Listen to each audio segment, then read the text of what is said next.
Hello friends, हरे कृष्णा। आज है नाग पंचमी। आप सभी को नाग पंचमी की हार्दिक बधाई। आज मेरी मान्यता है कि इस दिन नागों की पूजा करने से काश्यप दोष से मुक्ति मिलती है और जीवन में सुख समृद्धि आती है।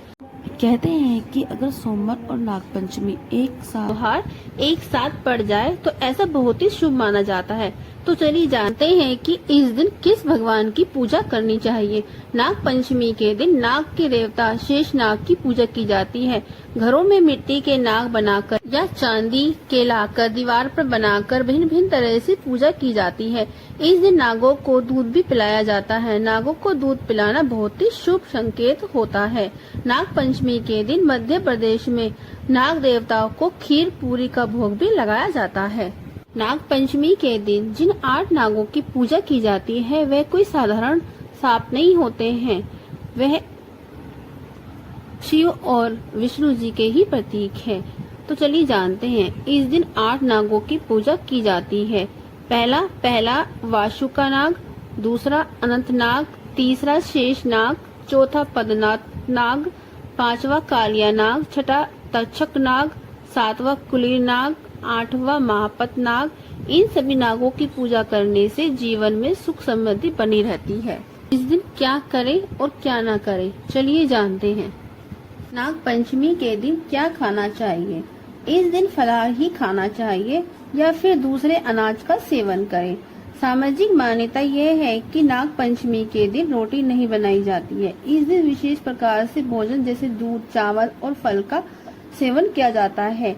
नाग पंचमी के दिन ज्यादातर लोग बासी खाना भी खाते हैं क्योंकि इस दिन तवे पर रोटी नहीं बनाई जाती है, क्योंकि तवे पर रोटी बनाना सांप के फन के बराबर है।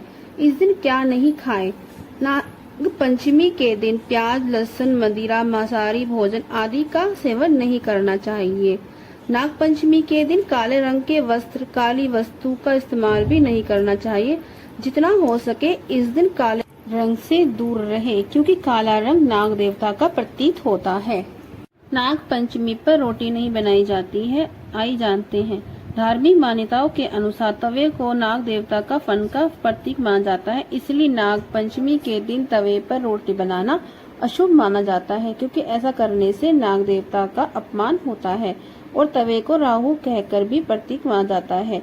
नाग पंचमी के दिन तवे का इस्तेमाल करने से नकारात्मक प्रभाव पड़ सकता है, जिससे जीवन में अनचाही परेशानियां भी आ सकती है। इसीलिए इस दिन तवे का इस्तेमाल नहीं करना चाहिए और यही भी कहा जाता है कि इन बातों का ध्यान रखने से घर में सुख समृद्धि बनी रहती है। नाग पंचमी के दिन कोई भी सुई, धागा और कैंची का इस्तेमाल भी नहीं करना चाहिए और ना ही कोई चाकू धार वाला यूज करना चाहिए और ना ही खेत में आप खोदाई करनी चाहिए और ना ही ट्रैक्टर या हल चलाना चाहिए और ना ही अपने गमलों में गुड़ाई करनी चाहिए। ऐसा करना अशुभ माना जाता है। इस दिन मंदिर में जब आप जाएं तो नाग सर्प पे दूध अवश्य चढ़ाए और शिवलिंग पर भी अवश्य चढ़ाए। अगर आपको मेरी वीडियो अच्छी लगी हो तो लाइक, शेयर एंड सब्सक्राइब जरूर करें।